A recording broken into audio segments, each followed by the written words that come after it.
Achieving aesthetic anime level abs of the likes of Eren Yeager, Gojo Satoru, or Baki Hanma is the #1 goal for most new gym goers. And the reason for this is, 1, it looks amazing, and 2, it's really hard to do. In fact, in America, you're more likely to become a millionaire than you are to have a six-pack. So, I may be broke, but at least I have abs.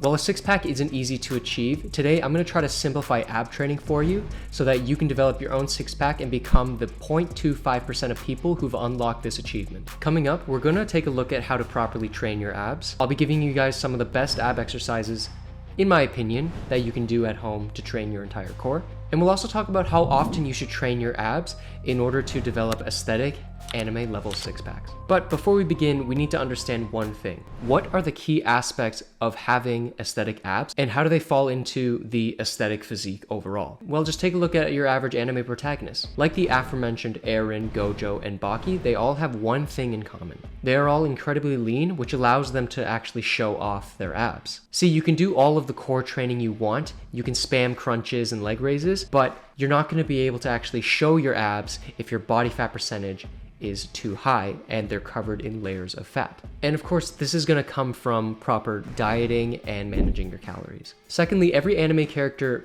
ever has a set of abs paired with a wide set of shoulders. Think of Toji, think of Garo, and think of any JoJo's Bizarre Adventure character.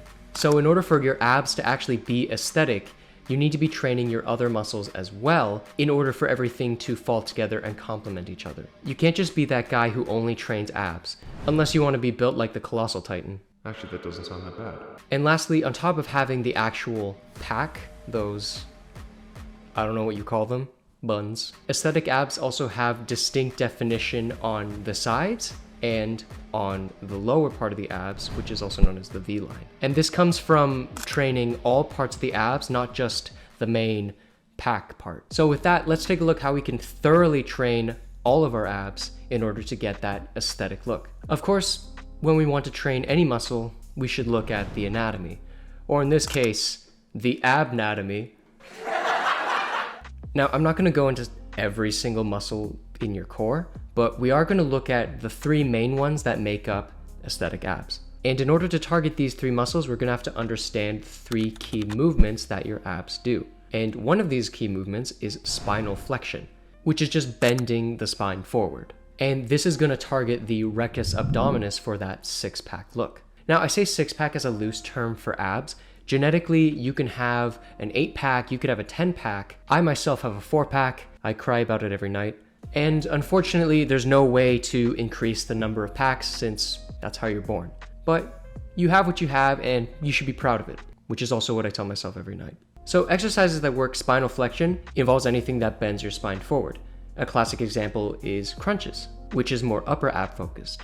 But since we want to target all our abs, we want to maybe do some lower ab exercises, such as leg raises, which is going to work that V-line near your waist. You could do these on the floor, or you can do these hanging. I personally prefer hanging leg raises because I feel more of a contraction at the top. Another classic ab exercise, especially in calisthenics, is the L-sit.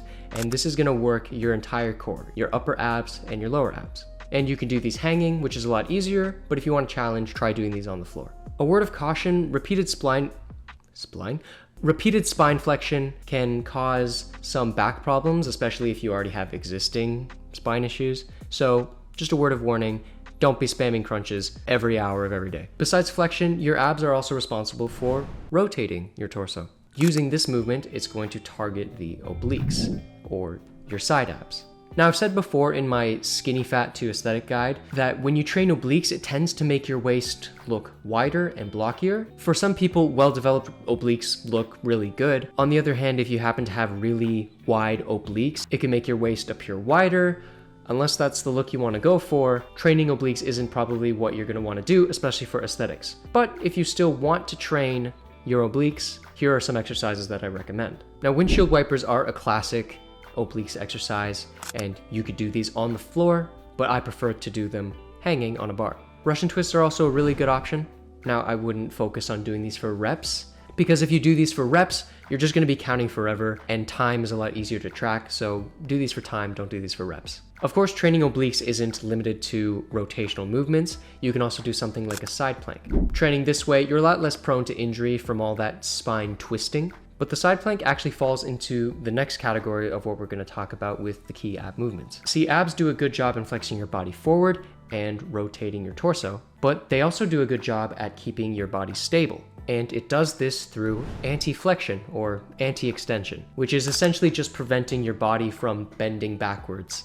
Think of Dr. Farnsworth from that one Futurama episode. Now, anti-flexion, I think, is the best way to train abs. Most, if not all, exercises that fall under this category train your entire core, but it also trains your abs very deeply, targeting a muscle you guys probably never heard of, the transverse abdominis. Now, this muscle functions as your body's own personal weight belt, and you can also think of it like a corset, because when you train this muscle, it shortens in length, it gets tighter, and that actually cinches your waist down, giving you a smaller waist and adding to aesthetics. So, if you want to get a smaller waist, here are a few anti-extension exercises that I personally recommend. You may think I'm going to say something like plank, but planks are boring. Instead, we're going to do something more fun, and that's the dragon flag. Now, if I could only pick one ab exercise to do for the rest of my life, it would be these. Not only does it look cool, it works your abs like crazy, and it's honestly not that hard to do. But even saying that, it's not a beginner-friendly exercise. So if you guys want me to do a dragon flag tutorial, let me know in the comments, or join my Discord and you can vote on what video I do next.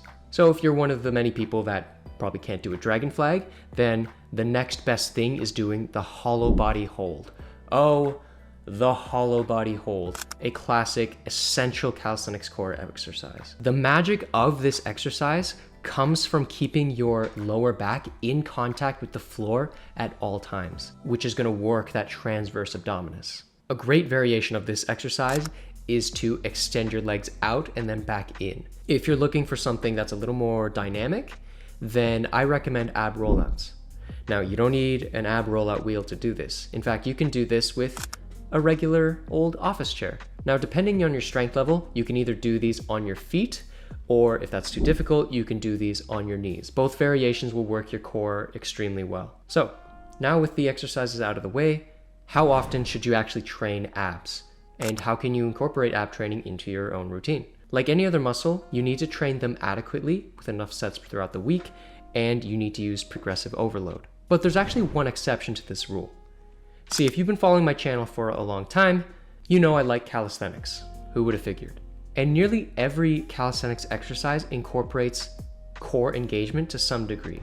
In pull-ups, you need to engage your core. In a push-up, you're basically doing a plank. And even in a squat, you need to stabilize your body upright using your abs. So if you regularly practice calisthenics, then you don't necessarily need to train abs in order to achieve them. If you have good diet, are lean enough, and you're working out regularly, calisthenics exercises, your abs are going to show, guaranteed, without any additional training. But of course, training abs doesn't directly hurt calisthenics. In fact, it is beneficial. So how often should they be trained? Well, in my opinion, you've got three options, and this is going to be assuming that you do a PPL split, in my opinion, the best split. Number one, you can train them for a small amount of time after each workout. So maybe after a pull day, after a push day, you can do a couple sets of some of these ab exercises, and that would be your entire workout. And this is good for people who don't really want to change their already existing routine and compensate for ab training. Number two is to train a moderate amount of abs on a particular day. A perfect example of this, and something that I used to do, was train abs after each of my leg days. And it worked for me, but I did have to restructure my leg days so that I didn't affect how long I was working out for. And of course, number three is to just have a dedicated day for abs. And this is something I also did near the beginning of my fitness journey. And while it did work for me, I was developing a really strong core. I had to compensate by removing one extra leg day, who would have guessed. So I don't necessarily recommend this method, as you probably don't want to sacrifice an extra day of training some other muscle for abs. But let's say you do replace a leg day with abs, you can obviously do more leg exercises on your leg day, but who the hell wants to do that? But that's just me. Those are my 3 options. Let me know down in the comments how you incorporate abs into your own training. So now that you know how to train for anime level aesthetic abs, you're gonna wanna work the rest of your muscles to build an aesthetic anime level physique. And if that's something that appeals to you, you could check out my Train Like Garo video right here, or you could check out my Train Like Sung Jin Woo video right here.